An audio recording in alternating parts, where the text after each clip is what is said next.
Meus queridos irmãos, muito boa noite, com a graça do nosso Senhor Jesus, na paz do nosso Senhor Jesus. Então nós estamos aqui para vamos continuar a nossa lição sobre os 5 pontos do calvinismo, e nós já vimos os primeiros pontos, né? E estamos no 4º ponto, que é sobre a graça eficaz. Só relembrando, esses 5 pontos do calvinismo, como ficou conhecida a doutrina calvinista, os 5 pontos especificamente, eles foram criados por Calvino como contraponto a 5 pontos apresentados pelos discípulos de Armínio, onde ficou conhecido como arminianismo. Então, como Calvino, a doutrina de Calvino, que era uma doutrina da Reforma Protestante, era considerada muito dura em alguns aspectos por algumas pessoas, e sempre há oposição. Em todo lugar há oposição em qualquer situação. Até o Senhor Jesus sofreu oposição o tempo inteiro no seu ministério, né? Oposição dos fariseus, escribas, saduceus e o próprio povo, né? Quando não era feita as coisas do jeito que eles queriam, quando o discurso de Jesus era muito duro, todos o abandonavam, como aconteceu lá na multiplicação dos pães. Muito bem, então aqui, esses discípulos de Armínio criaram um sistema doutrinário contrário, digamos assim, ou diferente do sistema de Calvino, que era o sistema hegemônico na ocasião, o sistema de doutrina, como Calvino sistematizou. E eles apresentaram a representação arminiana, né? Ficou conhecido na época como The Remonstrance, né? Eram os representantes, a representação. Então, foi convocado o Sínodo de Dort e Calvino apresentou 5 contrapontos aos 5 pontos do arminianismo. E Calvino, a doutrina de Calvino foi vencedora, né? Então, o primeiro ponto do arminianismo era, como Calvino ensinava sobre a depravação total, que o homem ficou totalmente incapacitado de se voltar para Deus, os arminianos ensinavam que não. Houve a queda sim, mas o pecado de Adão foi de Adão. O homem tem condição de se reerguer dessa queda sozinho, ele tem condição de se voltar para Deus e buscar Deus sozinho. Calvino apresentou o seu contraponto, dizendo que não, a depravação foi total, o homem não tem condição. Então, outro ponto dos arminianos é que a eleição é condicional. Deus elege apenas aqueles que ele prevê que vão elegê-lo, que vão exercer fé e arrependimento, não é? Ou seja, a eleição de Deus é condicional. Ele só elege aqueles que ele antevê que vão elegê-lo. Calvino, não. A eleição, ela é incondicional, não é condicional. Deus elege quem ele quer, soberanamente quem ele quer. Foi o contraponto arminiano. Depois, na ordem sequencial e até lógica, os pontos de Armínio, que a expiação ela é ilimitada, né?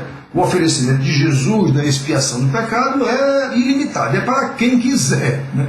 É para quem quiser. E nós vimos, quando explicamos esse ponto, que a doutrina arminiana, Jesus oferece uma expiação geral para todo mundo, mas não garante a expiação para ninguém.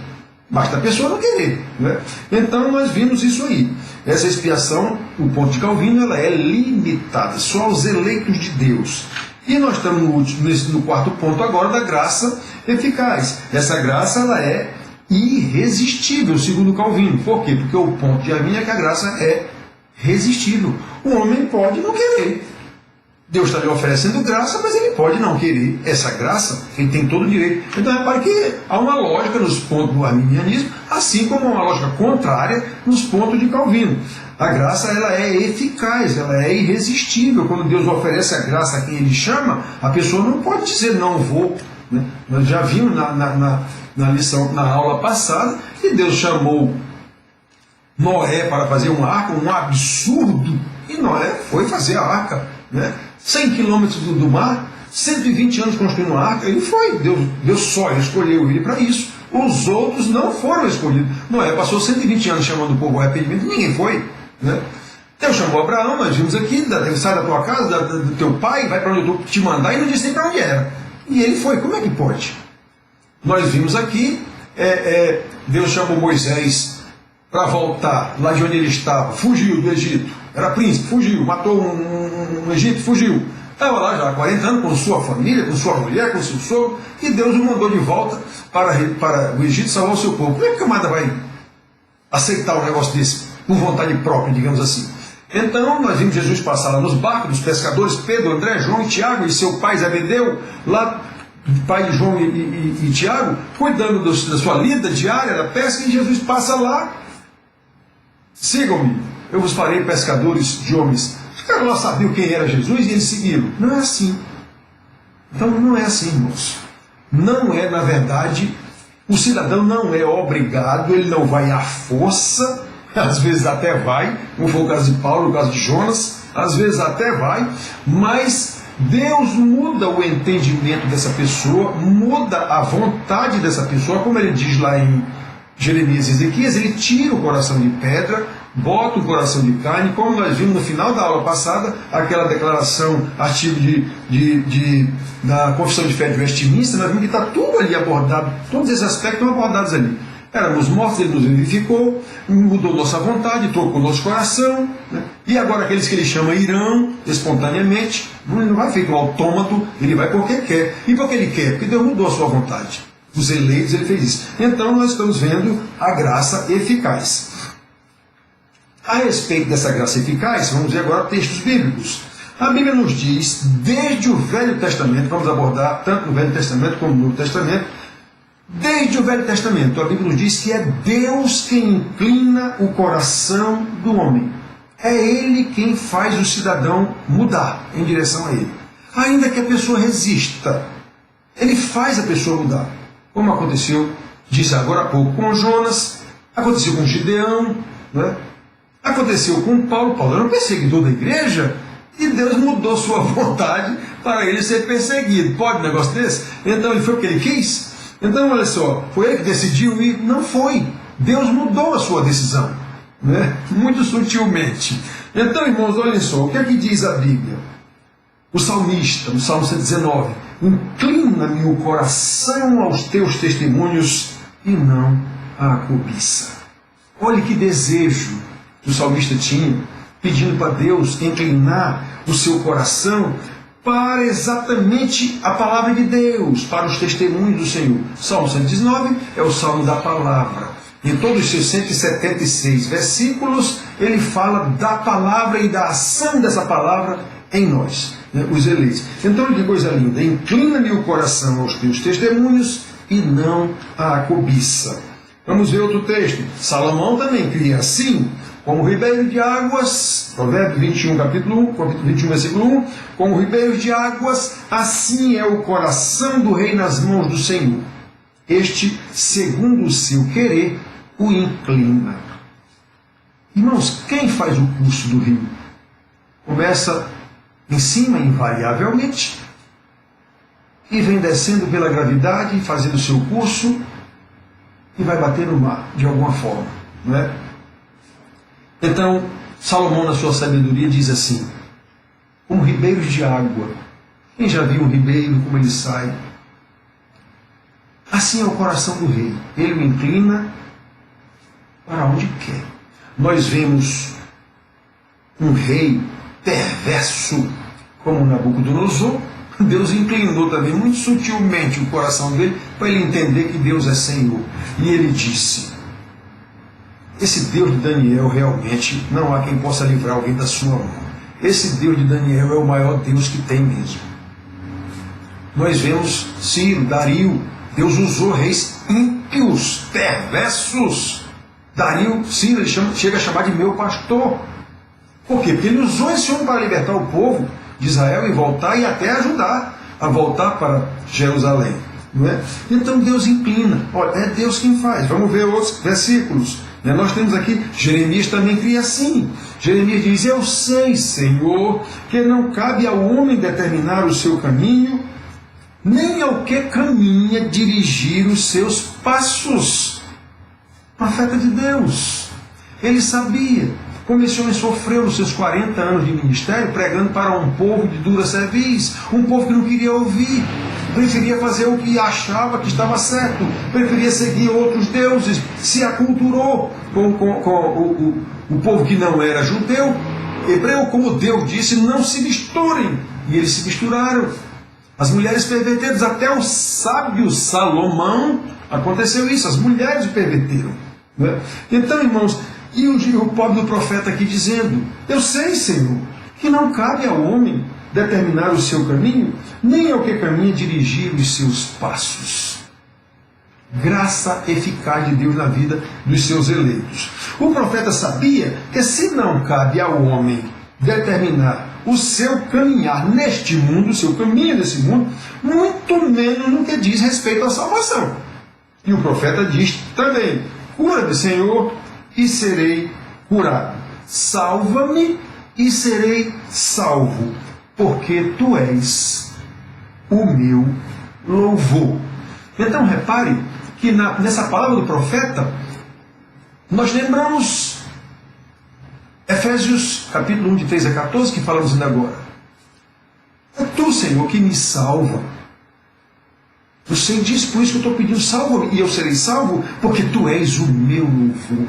Então, o profeta sabia, como o apóstolo sabia também, que Deus, o que Ele faz, a nossa salvação, o nos conduzir neste mundo, é tudo para o seu louvor.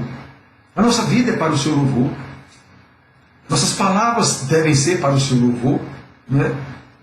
Lembra de Paulo em Efésios 4:29, não saia da vossa boca nenhuma palavra torpe, mas tão somente a palavra que edifica, a que transmite graça aos que a ouvem, pois é tudo para louvor do Senhor. A nossa vida, como Jesus disse na oração sacerdotal, que eles sejam um, Pai.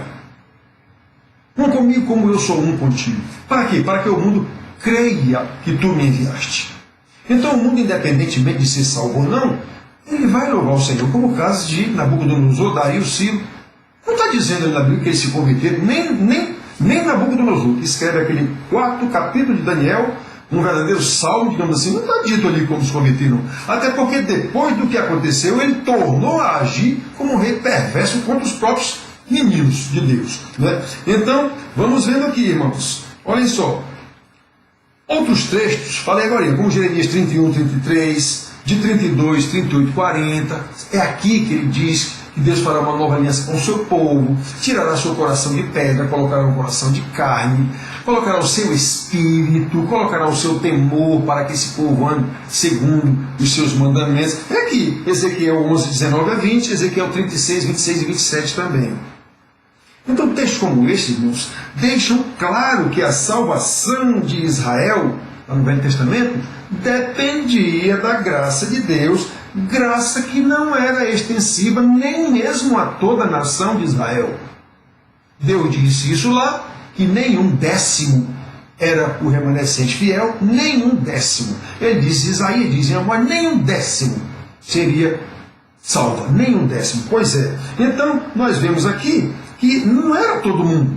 Como Paulo explica aos Romanos, repetindo o profeta, pois nem todos os de Israel são de fato israelitas, nem por serem descendentes de Abraão são todos seus filhos. Quando ele fala filho de Abraão, são exatamente os eleitos, o remanescente fiel, o resto não era israelita, mas isso não quer dizer que era salvo. Como Deus disse, nem um décimo era salvo. Romanos 9, 6 a 8, ele diz isso. E mais na frente ele diz que, na verdade, seguindo a mesma doutrina que ele estava ensinando aos romanos, ele diz que apenas um remanescente, segundo a eleição da graça, ele estava de novo repetindo, ensinando o que estava escrito pelos profetas, Isaías especialmente. Então, Romanos 11, 5 e 6. Desde o Velho Testamento, Deus diz que a eleição é pela graça, não é por vocês. Né? Ele diz muito claramente em Deuteronômio capítulo 7, 6, versículo 6, 7, 8, 7, versículo 6, 7, 8, não é por vocês não, é pela minha palavra. Em Ezequiel, nesse mesmo capítulo aqui, ele diz que fique bem entendido aqui, eu digo desse jeito, que fique bem entendido aqui, que não é por causa de vocês não, é por causa do meu nome, é por causa da minha promessa ao meu servo Abraão, Isaac, Jacó. Pois é, vocês têm que se arrepender, fiquem envergonhados com seus pecados. É isso que Deus diz a Israel. Então, irmãos, como Daniel na sua oração: Senhor, nossos pais pecaram, nossos reis pecaram, nossos príncipes pecaram, nossos sacerdotes pecaram. A nós, a ti pertence a justiça, e a nós o corar, o ficar vermelhos de vergonha. Tem misericórdia de nós, Senhor. Essa oração. Essa oração. Essas orações determinam o que Deus deve fazer. Isso é tudo loucura, irmão. Isso é tudo demônio infiltrado dentro da igreja, como João chama, anticristos. Esses falsos mestres, falsos profetas, João os chama de anticristo várias vezes, né? Então, olha aqui, nos evangelhos, a doutrina da graça eficaz torna-se ainda mais clara. O evangelho de João nos diz que aos que creem no nome de Cristo, foi-lhes dado o poder de serem feitos filhos de Deus. Atenção, não foram eles que resolveram ser feitos filhos de Deus.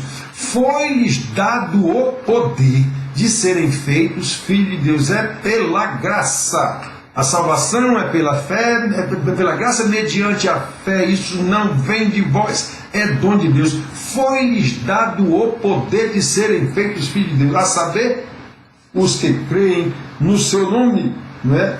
E é dito também que estes que nasceram, que não nasceram do sangue, ele diz isso, nem da vontade do homem, da carne, nem da vontade do homem, mas de Deus. João, isso é tão claro, irmãos. Porque não entendem? Eu já disse, não há outra explicação.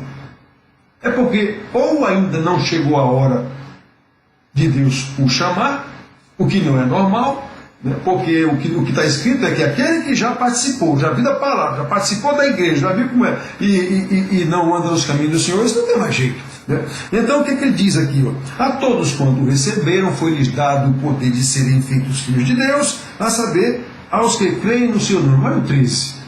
Isso é capítulo 1 de João, olha o 13. Aos quais, ou seja, aqueles a quem foi dado o poder de serem feitos filhos de Deus, não nasceram do sangue, nem da vontade da carne, nem da vontade do homem, mas de Deus. Então, irmãos, eu às vezes digo na igreja, e digo em ensinamentos, que filho de crente não é crente necessariamente. Está aqui, ó. Então, não é porque você é filho de pastor, filho de presbítero, ou filho de crente, nasci e me criei na igreja, isso não quer dizer nada com relação à salvação. É Deus quem chama quem Ele quer. O que Deus nos ordena é ensinar nossos filhos no caminho do Senhor. Se eles vão ser crentes ou não, aí não é da nossa conta, digamos assim. É nossa responsabilidade ensinar-lhes o tempo inteiro o caminho do Senhor. Se eles são eleitos de Deus ou não, não nos compete isso. Isso não é da nossa competência. Então, reparem, irmãos, não é da carne, não é da vontade do homem, não é hereditária a salvação, mas da vontade de Deus. Então, reparem, não sou eu que decido que meu filho vai ser crente, eu até o conduzo, eu até faço tudo para levá-lo no caminho do Senhor. Só que não sou eu que decido se ele é crente ou não. Eu já ouvi em reunião de oração uma frase tão bonita que as mulheres adoram dizer quando estão olhando pelos seus filhos: eu não gerei filho para o diabo. Quem disse isso? Ele disse isso. Eva, por acaso, gerou filho para o diabo? Gerou, Caim. Gerou, Caim. Ela poderia ter orado assim também: Senhor, eu não gerei filho para o diabo. E confessa essa. Então nós temos a responsabilidade, cuidado para não querer tomar o lugar de Deus.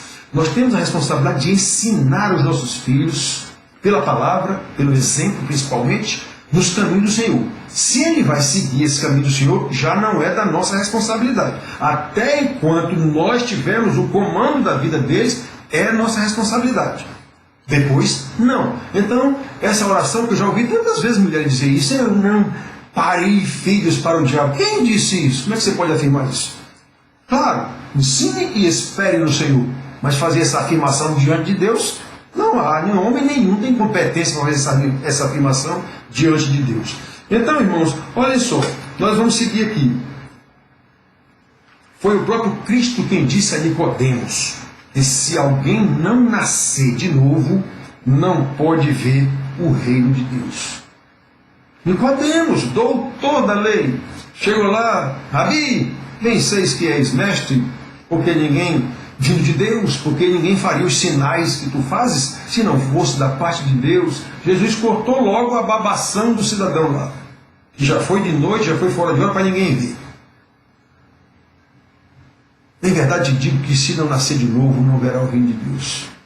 E o doutor da lei, pode o homem por acaso voltar ao ventre da mãe? Obviamente foi uma pergunta imbecil, ele não acreditava nisso não. Aí Jesus disse: tu és mestre em Israel e não entende isso.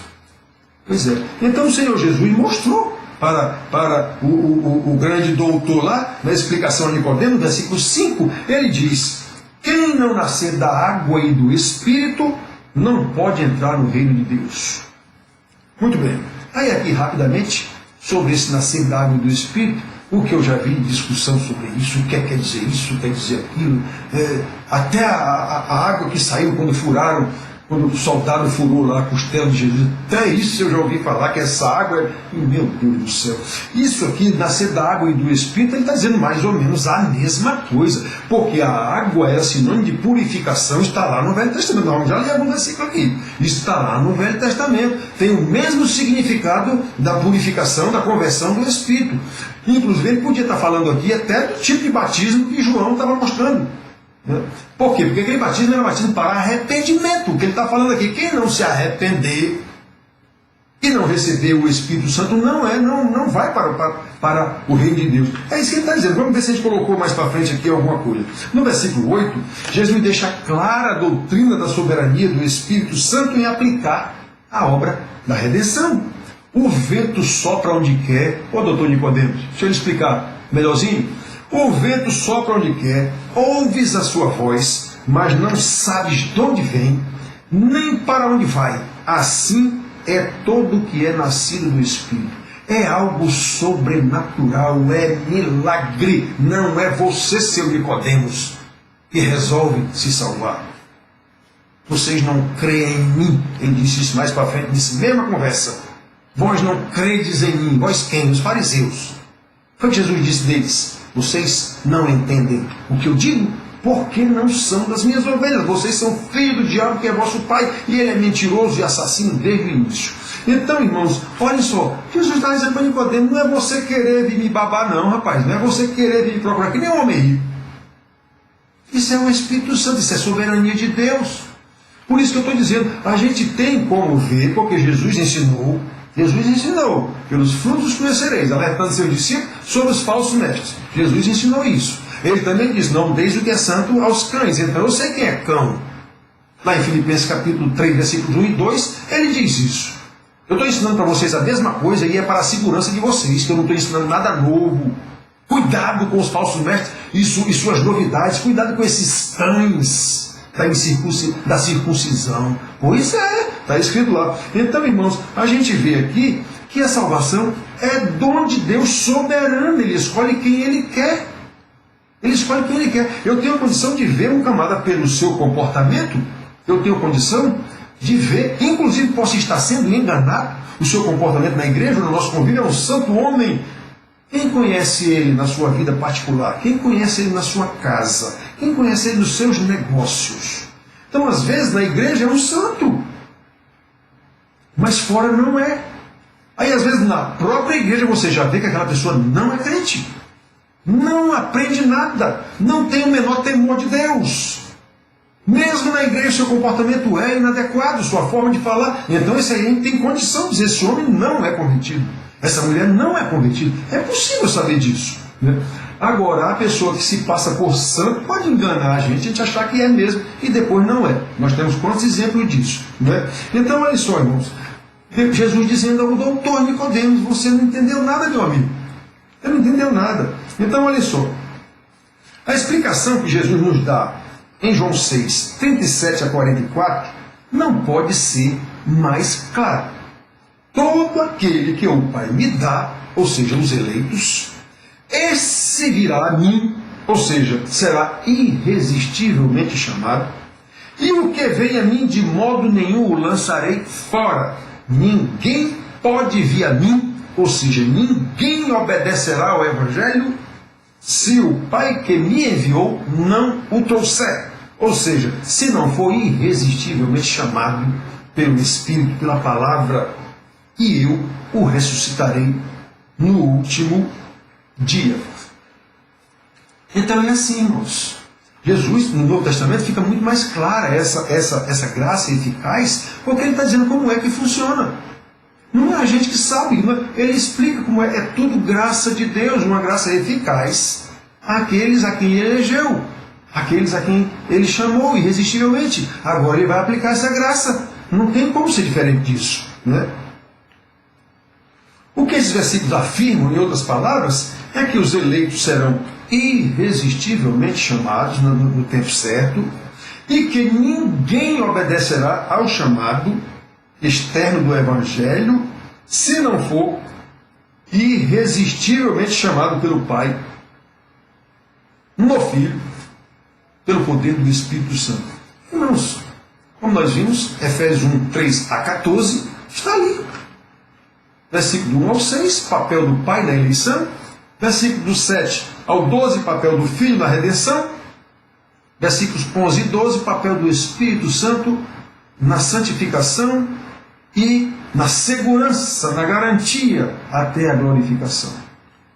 É assim que a Bíblia nos ensina. Então, em todo o Novo Testamento, nós encontramos textos que alicerçam a doutrina da graça eficaz. Todo o Novo Testamento nós vemos isso, né? Como exemplo, citamos Efésios 1, 18, onde o apóstolo Paulo ora a Deus, falei isso nas lições anteriores, para que Deus conceda àqueles crentes de Éfeso discernimento espiritual, que Deus lhe abrisse os olhos do coração, para que compreendam a esperança do seu chamamento. O seu chamamento é para serem feitos, não é porque, é para serem feitos filhos da obediência. Antes eram filhos da desobediência, não é? Ou seja, Paulo ora para que aqueles irmãos e nós, já que a palavra chegou a nós, ele ora para que a firmeza da vocação de Deus e a eficácia da sua graça especial, aqueles irmãos entendessem isso, era algo sobrenatural, através do chamado irresistível do Espírito Santo. Eu estive conversando com um irmão, acho que foi ontem, pelo Zap, e eu lembrando ao irmão, não esqueça o que eu tenho ensinado. A salvação é milagre de Deus, em todos os seus aspectos. Ser crente, meu irmão, não é opção sua. Ser crente não é opção nossa. Já vimos aqui, o Espírito sopra, você não sabe, é quem Deus quer. E ser crente é um milagre. Ser crente quer dizer viver em obediência à palavra de Deus no poder do Espírito Santo. Sem mim nada podeis fazer. Pois é. Quanto ao mais sede fortalecido no Senhor e na força do seu poder. Se não for assim, ninguém consegue ser crente. Ninguém consegue resistir à pressão do mundo, do qual nós fazemos parte e não deixamos de fazer, mesmo depois de convertido, estamos aqui ainda. Ninguém consegue resistir aos atrativos do mundo, porque nós somos pecadores.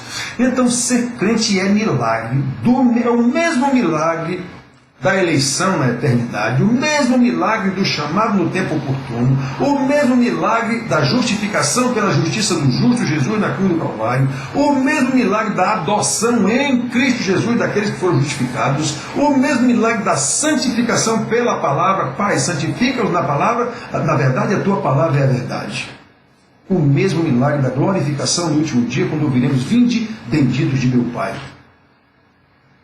A salvação como um todo é milagre, é graça de Deus. E a gente ser crente está embutido nessa graça. Ninguém consegue ser crente se não for dentro do pacote total da salvação. Não é apenas chamado e depois eu decido viver do jeito que eu quero. Não aconteceu o chamado. Não aconteceu a conversão. Se aconteceu uma coisa dessa, certo? Então ninguém deixa de ser crente. Se ele deixou de ser, como João diz a respeito dos falsos mestres, Os que saíram, 1 João 2,19, os que saíram do nosso meio, na verdade não eram dos nossos, porque se fossem dos nossos, teriam permanecido conosco. Esse versículo te aplica para todo mundo, mas vamos estar falando especificamente dos falsos mestres, dos anticristos, que estavam ensinando errado. Né? Estavam ensinando errado. Muito bem, houve casos de pessoas que eram da igreja. Paulo diz, dentre vós surgirão esses falsos mestres. Dentre vós. E Jesus disse isso também. Muito bem, então, irmãos, Paulo ora para que esses irmãos conheçam essa graça especial, né? Com a esperança do seu chamamento, a firmeza da vocação de Deus, o chamado vocação é chamado de Deus, a eficácia da sua graça especial, através do chamado do Espírito Santo, compreendendo isso. É por isso que Paulo diz, eu oro para Deus, para que vocês compreendam isso. Porque compreendendo isso, eles também compreenderiam qual é a suprema grandeza do seu poder para os que cremos, segundo a eficácia da força do seu poder. Irmão, não é coisa humana, não. Ser crente não é coisa humana, como os arminianos pregam. É você que decide. Não é, irmãos. Está aqui, ó, não é. Paulo estava orando para que Deus iluminasse os olhos do coração, do entendimento daqueles irmãos efésios e a nós também, para que eles entendessem qual a suprema grandeza do seu poder para nós, os que cremos, os eleitos, os chamados, os justificados, os adotados e agora em processo de santificação, segundo a eficácia da força do seu poder. Meus irmãos, quando a gente entende isso, aí ele diz no versículo 20, qual é esse poder? Então você imaginar que você pode se salvar, digamos, pode decidir se salvar. Olhando esses versículos aqui, é complicado, irmãos. É muito complicado. Você imaginar que pode se salvar e ser crente por sua conta, sozinho. Lendo um versículo, como esse versículo de Paulo, no capítulo 1, não é? De Efésios, onde ele diz isso, esse versículo que nós lemos aqui, que ele ora para que os irmãos entendam qual é a esperança do seu chamamento, e dizendo isso aqui, né, na força, para entender qual é a grandeza desse chamamento, Paulo queria que aqueles irmãos efésios compreendessem que a vocação irresistível do Espírito Santo revela a eficácia da força do poder de Deus. Não é coisa humana. Não é coisa humana. Somente tal poder pode vivificar um coração morto. Lembra no capítulo 2? Ele começa dizendo, vós estáveis mortos em vossos delitos e pecados. Um morto não pode decidir viver. Ele não está morto. Como é que ele vai decidir ressuscitar? Então Paulo fica explicando, somente tal poder pode vivificar um coração morto, restaurar as faculdades espirituais de um pecador. Só esse poder que ele está falando, e ele vai já dizer no versículo 20, qual é esse poder? Somente esse poder pode restaurar sua mente, somente esse poder pode inclinar sua vontade para Deus. Trata-se nada menos do que o poder o qual Deus exerceu em Cristo Jesus, ressuscitando-o dentre os mortos e fazendo-o sentar à sua direita nos lugares celestiais. Irmãos, meu Deus do céu, uma pessoa lê uns versículos como esse aqui e imaginar que ele pode decidir se salvar, só há uma explicação. O Deus deste século cegou-lhe o entendimento para que não lhe resplandeça a glória do Evangelho de Cristo. Não há outra explicação, irmãos. Não é possível uma pessoa, à luz desse versículo aqui de Efésios 17, 18, 19, 20, não é possível. Paulo diz a mesma coisa com outras palavras aos Coríntios, diz a mesma coisa com outras palavras aos Romanos. Foi o poder que ressuscitou Jesus. Foi a palavra que disse, haja luz. Essa palavra que também faz iluminar a luz de Cristo no nosso coração. Não pode ser diferente disso, está na Bíblia. Ah, não, mas ele chama, vinde a mim todos. Aí você querer colocar na mesma grandeza a vontade do pecador em seguir Jesus E o decreto de Deus, de que aqueles que eu escolhi, eu dou ao filho, e o filho diz aquele que o pai me der, ele só vem a mim porque o pai me deu, e quem vier a mim ninguém o arrebatará da minha mão, eu conheço minhas ovelhas. Então você colocar em pé de igualdade a decisão de um pecador que foi chamado para vir. Jesus já sabe que ele não vem, mas foi chamado exatamente para responsabilizá-lo. Ninguém vai poder dizer no último dia: Senhor, não me contaram essa história. Ninguém vai poder dizer. E olha que Jesus fala apenas para responsabilizar também, não é? Betsaida, Corazim, Tiro, Sidom, ele fica dizendo lá: olha, se em Sodoma tivesse sido pregado, ou se Sodoma tivesse visto o que vocês estão vendo agora, eles teriam se arrependido em pano de saco e cinza. Jesus declarou isso. Então por que não foi dado a Sodoma? Porque Deus não quis.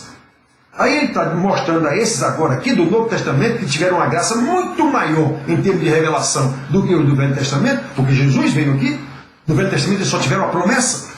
Hebreus diz isso muito claramente. Então, ele está dizendo aqui: olha, Corazim, Betsaida, se em Sodoma e Gomorra tivesse sido mostrado, se eles tivessem visto o que vocês estão vendo, há muito eles teriam sido convertidos em pano, se arrependido em pano de sacrifício. Olha a responsabilidade que está sendo jogada agora aqui em cima de vocês. Então, é chamado. Crucificaram Jesus.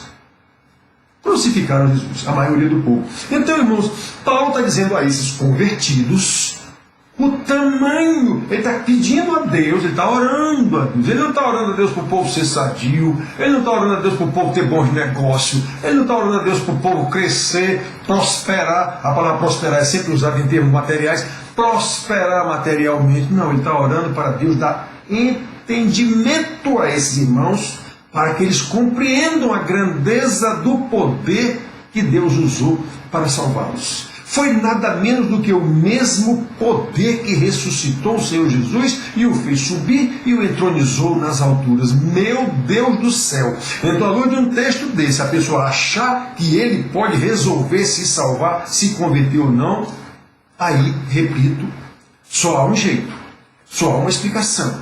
Foram cegados pelo Deus desse século, exatamente para que não lhes resplandeça a glória do Evangelho de Cristo. E Deus faz todas essas coisas, inclusive os condenados, para louvor da sua glória. Então, mais uma vez, irmãos, vamos parar aqui nessa lição, nesse versículo 20 de Paulo, capítulo 20, versículo 20 do capítulo 1 de Efésios, e na próxima aula a gente dá uma rebuscada, porque nós vamos continuar. Na graça eficaz, eu já disse, a gente vai continuar mais tempo. Tem mais coisa para a gente entender essa graça eficaz que recebemos do Senhor e como nos comportamos diante do Senhor recebendo essa graça eficaz. O Senhor nos deu a revelação que antes era dada do povo do Velho Testamento somente em termos de promessas. A nós a promessa foi cumprida.